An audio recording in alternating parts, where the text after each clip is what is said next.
Hello, welcome to Cozy3D, grab a hot beverage, and let's learn about how Cozy3D art is made.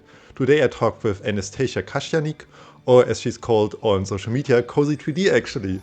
And yeah, she makes us really beautiful stylized plants and is currently working as a 3D environment artist on the Cozy MMO Loft, yeah. One note, this was the first episode I ever recorded, so the audio and video quality is not as good as the other episodes, but the content is still gonna be great. We're gonna talk about her process with making stylized foliage, as well as her little cute bakery shop. So yeah, enjoy this one. She has a lot of interesting information to share with you.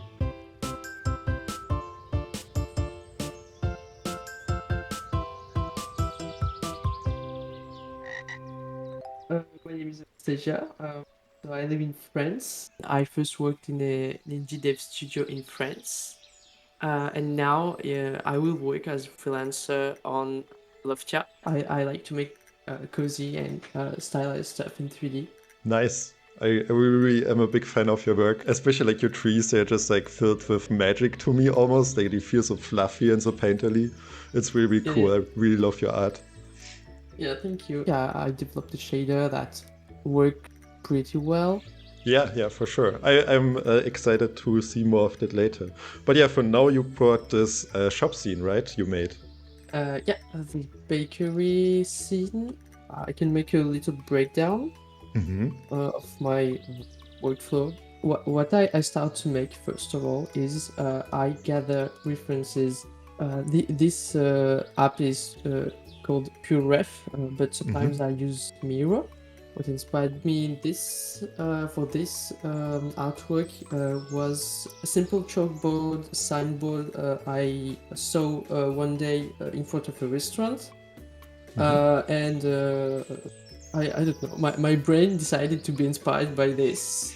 I wanted to combine some artworks I saw at the time, like this sushi shop from an artist I follow, and she's called Kate Feduchuk. And at the time, I also watched some Minecraft stylized Yeah, videos. I wanted to say that's Minecraft. Yeah. That's a Minecraft video about making a bakery with a stylized resource pack with cakes and stuff. And It's yeah, so cozy. it's super cozy and it really inspired me. So I wanted to redo something like this, but not in Minecraft, like in my own style. And yeah, after that, I tried to gather as much influence as possible. I decided I would make a bakery, and that's it. Yeah, I think you spent a lot of time in the reference gathering phase, which I guess will really help you like down the way, right? Because you always have Yeah. like something to like come back to. You don't really have too much guesswork. Do you go into block out straight away, or is it more like something that kind of like develops over time? It's something that changes over time. Um, I I try to stick to at first naturally with the references I find, but with time, while modeling and sculpting, because I sculpt my assets too, it changes every time. Right. It never stays the same thing. Like I think I made a concept art. I don't think I have it, but I made a quick concept art for this bakery, and it's not the same in 3D after that. Yeah. It's more like something to get you going into the right direction, and then you kind of see what like feels right in the end. Yeah, that's right. Cool. Yeah. So then you started with the main building basically, and then you worked your way down from the big objects to the small objects. Yeah. If I remember correctly, yeah, I started with the building itself. I model in Blender. But yeah, now it's an old project, like it has 2 years old now, and I see every issues and Oh problems. yeah. Really, it's like for the building, for example, nothing is modular. I merged everything. It was a nightmare to work with. like in this version, it's merged, but I think at first when I sculpted, I just separated the bricks, Right. like the bricks on the facade and on the corner, the windows, the fences, these things, I don't remember how it's called, the door, and that's it. I worked with the building like in its entirety, and it was Right. a lot to sculpt. Did you Uh, use then tiling textures at all for this? Or? no, I didn't use any tiling texture. I didn't know how to use them at the time, Oh yeah, fair so enough. I textured everything myself by hand. As long as Uh, you tell nobody, nobody is gonna know, you know? yeah, that's right. But yeah, I think the worst part was for this one because I didn't even separated all of the bricks or pavement parts. Mhm. I just took it this way and I sculpted it. I imported it in ZBrush and started to sculpt it directly like this piece. So you sculpted like every single brick, basically. Yeah, by Oh god. hand. Oh no. That Well, was horrible. Honestly, I would do it again. I promise. But yeah. But I learned a lot after that, of course. But yeah, I remember making mistakes for for sure. this. I don't know if I look back at some of the first 3D models I make, I curl up inside because it's like so bad. Like I don't know even know like how they actually function as 3D models because there's like so many n-gons and like faces inside of the Yeah, model, and yeah. it's just like, what the fuck did I do there? Yeah. I'm not. I don't even see in details the the faces. I'm too ashamed of it. um. After that, you moved probably to Painter, right? Like, or did you use Designer for this at all? Probably not if you don't use tiling textures. Well, first, what I do is I Oh, go into ZBrush. ZBrush for sculpting, and once this is done, I take my low poly assets that are on Blender, and I bake the high poly on them. And for this, like most of your, how do you say, like detail information probably comes from the sculpt itself, right? Because I think for example, for the pots, you only Yeah, probably are setting up like color and roughness in the painter, and the rest is probably all like the bake, correct? yeah, that's right. I sculpt them with special brushes, and yeah, here's the high poly information on the low poly.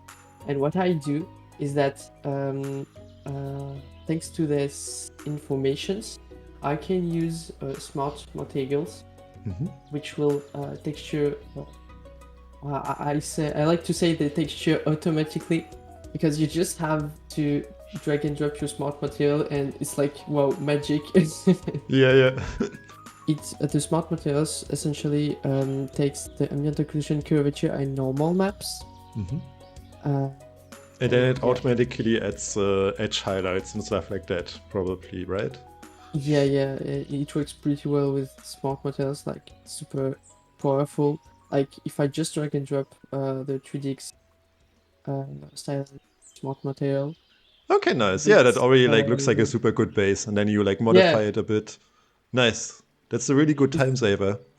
yeah, it's a super good, like I said, a good time saver. And when you sculpt it, it doesn't take too much time when you are used to it, and you have the right brushes. All these assets, I would say I can sculpt it in less than an hour now, clearly. And then you just have to bake it and import the smart materials, and yeah, it's like magic. Yeah. Yeah, for this ones, what I did, I created alphas, like this ones, Ah, yeah. and I imported them in the Substance Painter project. I just used them in a brush. I created this one. I just Right. have to drag and drop in my in my brush, and it will take Nice. the, Very nice. the alpha. And They, yeah, they look super cute. You definitely like nailed like this French bakery look with them. yeah, thank you. And then for the final presentation, you said for this project, I think you did it in Blender, right? Yes, it's in Unreal Engine, but what I like to do, because you probably see it, I like to make a composition, a first composition in Blender, but it's not useful in the workflow. It's just me. I wanted to make it in Blender, but yeah, the final composition is in Unreal. Yes. It's so nice. I love like the light and the colors and like also the little particles you added, which adds a lot of life to it. Yeah, thank you. The particles work well every time. Even Yes. if it's leaves or fire, or I don't know, like fireflies, it will always work very cool and bring some life, like I said. Yeah, I It's think I always find it like a little bit funny because I feel like in every game scene it's always like kind of autumn and always leaves are falling. But it just like it looks so good, like I know why. yeah, it's totally useful to make them not too much because it's pretty performance consuming. Right. It's too much. And it can But also, I yeah, think, for visually get quite noisy as well if you add too many of them. uh, yeah, I'm essentially aware of the FPS count, which will Right. drop down if you add too much particles, Yeah. because they are like almost physics, like they are real meshes. So every particle is a mesh basically. So yeah, you need to be aware of that. Right. Cool. Okay, so just we need to, I think, like move on pretty soon to the next model. But like one thing I wanted to, like two things. First off, it's really cool, like what you did with the water. I think it's always like super cool if people like break up dioramas like this, where it's not like this hard border, but you kind of have like this transition element. That looks super, super cool. And yeah, one thing I was curious about is kind of how you decided on the colors for the scene. Because you have this really nice contrast of the blue water with this yellow building, and you have also some oranges in there. Is this something like you made like a specific palette for, or is it also something that just came as you went along? Okay, but the colors is simple. I just decided them while texturing. Okay. It's just it came in mind like on feeling, I would say. No, I know I was inspired by this color palette. Right. It looks like the 3D artwork I made a bit. Okay. Tree time. Really want to see the tree as well. Okay, so in this current project, so what I basically did, but yeah, for now, what I'm working on are plants. So the last plants I have made are some ferns. Right. Can you maybe open it up? Yeah, to even better, I will directly place Ooh. this in this small on this small square tiny biome. So Oh, that's so satisfying. it's super satisfying. For now, everything is applied with the brush, with the foliage tool. But one day, I think about making it like fully procedural. Right. I'll see what I will do. But yeah, for now, my goal is to just make compositions, the landscape compositions by hand. Right. And even by hand. Does the color of the grass does it come from a vertex color, or does it come from like a texture basically? Yeah, the grass comes from a runtime virtual texture. This one, and what I can do on this one is I added 2 layers. I'm just not using the dirt layer on this one for now, but yeah, I can change the color. Oh, Oh yeah, the alien grass. Oh yeah. I can choose easily the color of the noise because I applied a noise on it. I Okay. applied also noise tiling, like I can change the tiling of it. Right. And it happens across the whole scene, or is it like just the mesh you apply it to? The whole scene. As long as I applied to the terrain mesh because it's a mesh when you generate a terrain. As long as I apply the terrain material I made, so this one I can control everything like the noise styling, the colors, or the color of the dirt of the grass and stuff like that. Right. It's super cool. And like here you can like paint like all sorts of different plants basically on it. And like depending what you select, you can also paint different stuff. And here are you trying to, do you have like references of like real life ecosystem which you try to imitate? Or is it a bit more of a, like let's say like an idea of a grass landscape? Uh, what I do is like I just take some cool references I find on Pinterest, of course, Pinterest. Ah, Like Pinterest, yes. this once, I made a whole a pin for all the landscapes, the cool landscapes I find, and another one I made for only plants that I find super cool, like some from Ghibli arts, others like just some from concept arts. Um, and yeah, I try to like it's more improvisation as well. I don't really know how the plants, these specific plants, for example, grow near other plants. It just I try to not overthink too much. That's what I I do. just no, I just like to apply things and until it looks good. For And me, it's you see like my background, right? Like with this project, like nobody uh, will notice it, but I spent like so many hours just like researching because I said in my mind, I said, okay, it should be in a European pond, like Central European pond. And then I only wanted to choose plants which would actually like natively grow there. And it's just, you don't need to do that. As long as you're not making a nature conservation game, I think you can take a lot of freedom. yeah, Um, yeah. It's like I said, you don't have to especially overthink this. It can look anyway very good. But at first I made like you. I did it like you. Like I overthought everything. What I wanted to do was um, a, a certain forest in France, in French mountains, like Vosges.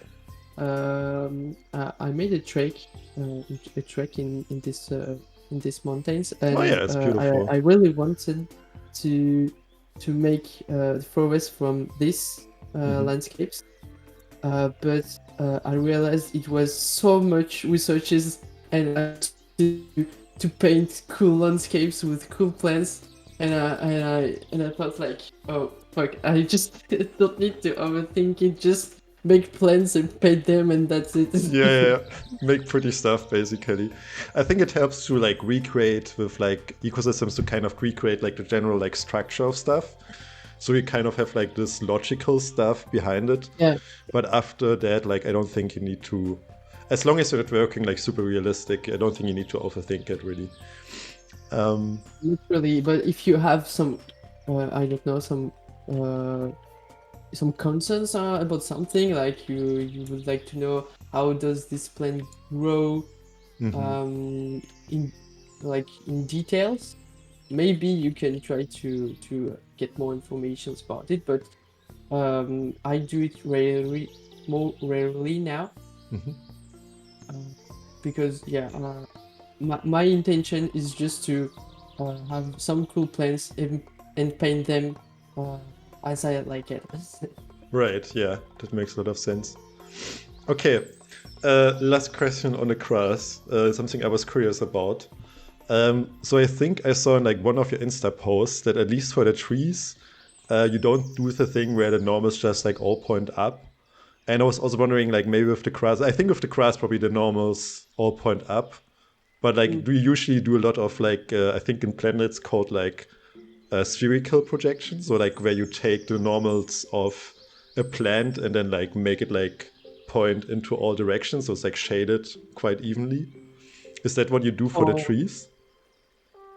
uh, okay, for the plants, okay, I don't have my check open, but I can show you. So for the normals, because yeah, for the grass stuff and plant stuff, I changed the normals. This is how the normals are facing. They are like facing all way up. Uh, yeah, in a normal way, it Right. will I no, it think I will. don't know if that's what you use, but I think in Blender there's also there's another one. Okay, what I usually did, there's also a modifier for that, like the normal transfer thing. That's how I usually did it. I didn't know that's also possible like that. But yeah, normally when I don't touch the normals, they are looking this way. Right. And for the shader, you can try to keep it if it's according to the style you want. Right. But I wanted something that um, goes very smoothly with everything. Like all the plants, when you look them from above, they like merge in the same texture. Like Right. what I really wanted to make was like some concept arts do.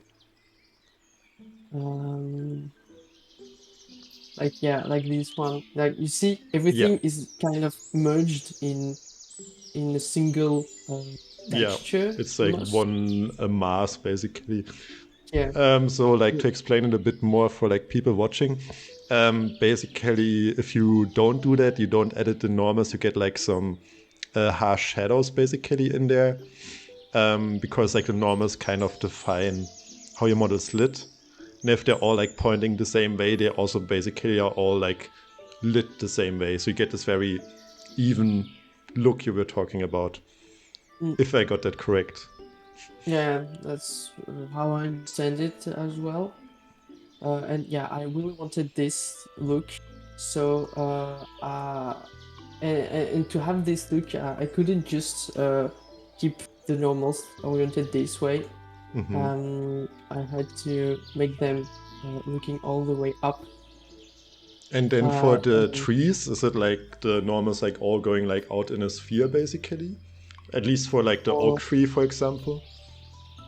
for the trees, it was clearly more complicated because these are bigger assets. Right. You don't just see them above, like the plants are small. You will naturally see them from the upper side.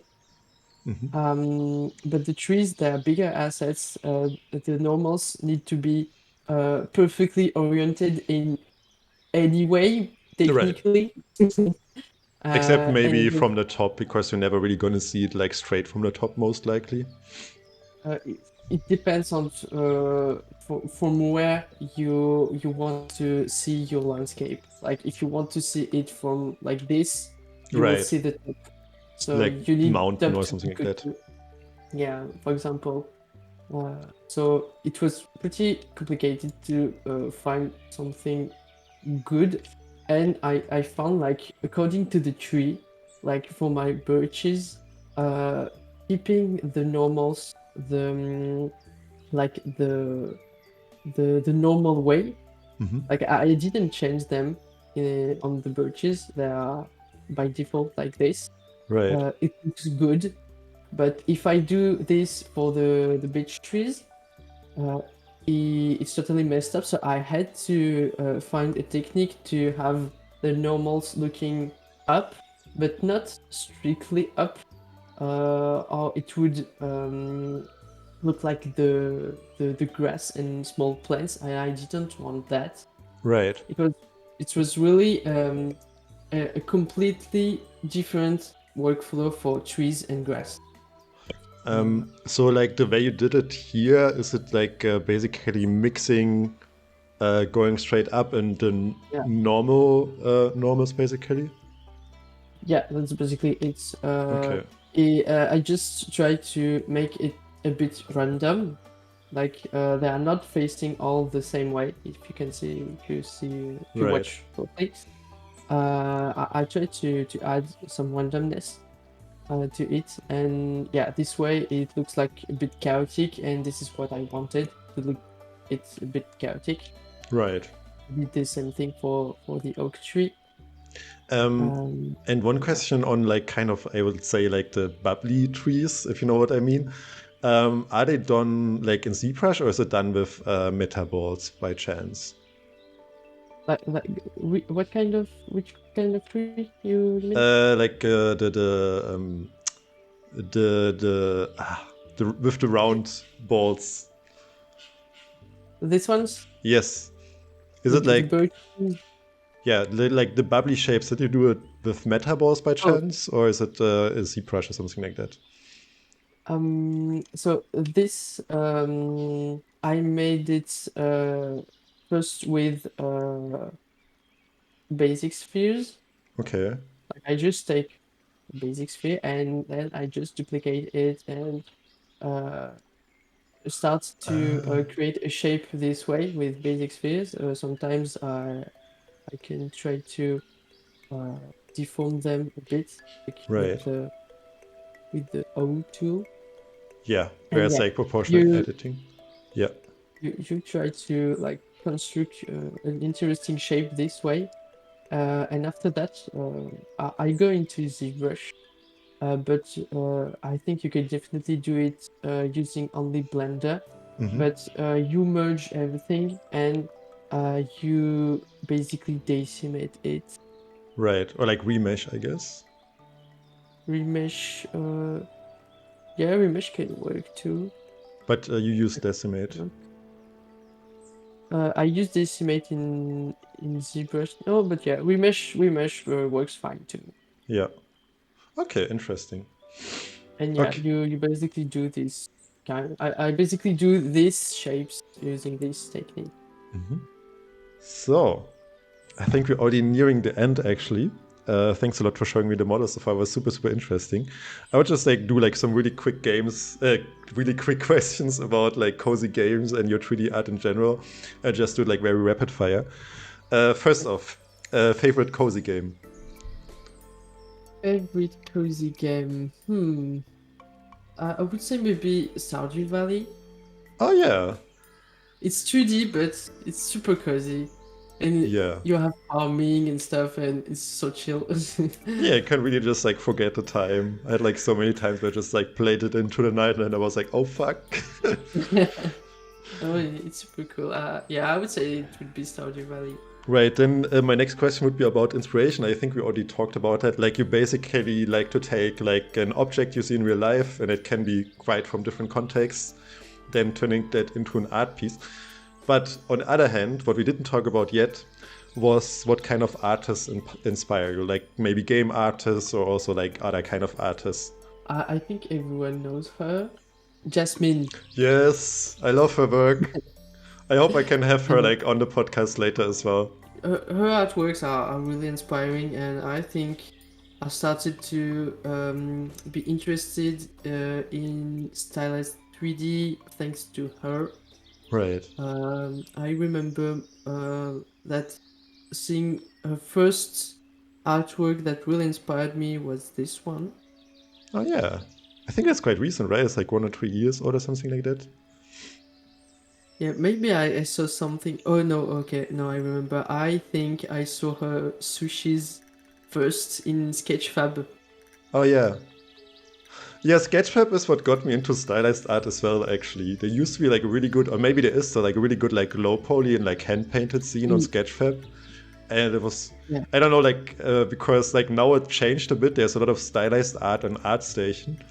But before it used to be like super just like realistic stuff or like weapons and women and stuff like that. Mhm. And Sketchfab for me was like kind of this like cute and cozy 3D Yeah. heaven, if that makes sense. It has some realistic stuff too, but Yeah. yeah, I essentially, when someone talks about me about Sketchfab, I directly think about something stylized and cozy and, Yeah. and cute and stuff like that. Yeah. But yeah, I think the first thing I saw from her was her sushis. Mhm. It was like, oh, that's cool. But I wasn't really into stylized art yet when I saw that, and then I saw her portfolio on our station, and was Right. like, whoa, this is exactly what I want to make. Yeah, it's so good. And I also love how she brings in like her own style into it as well. Like she has this really like recognizable style at this point, but it wasn't really like, I don't know, I never like saw someone else working in this specific style. I think it inspired a lot of people, like me Mm, included. I think it was like on all my like last portfolio projects, always like Yasmin was on there as well. yeah. So next and final question. I was just curious, like, what's up next for you? So I think there's like kind of two things. You want to like make this landscape project, right, with the forest, and also make Yeah. maybe a tutorial for that, and then also Loftia. Did you already like start like working on the game? Because I think it's still like super new that you started working there, right? Oh no, on Loftia, no, not yet. I'm starting next week. I'm super excited to start, honestly. Nice, it's so nice. I'm really glad you got the job. Like it seems like such a good fit for you. Like just such a like cozy and positive game and like so many plans as well because it's solar punk. I think it's gonna be really nice. So like where can Okay. people follow you or like what should people check out? So I would say you can follow me on my Instagram account. This is where I'm most active right now. I decided to post all my work in progress on Instagram, Right. something that I don't do on our station, for example. So yeah, come follow me on Instagram on Cozy3D. Yes, Cozy3D, the name of the podcast. Very easy to remember. All right, thank you so much for the interview. It was a super interesting talk with you about cozy art and plants, especially. And yeah, thank you so much for your time. Hey, hey, hey, thank you for watching Cozy3D. Maybe make yourself a second Cozy beverage now that you're here and watch a few more videos if you want. Thank you.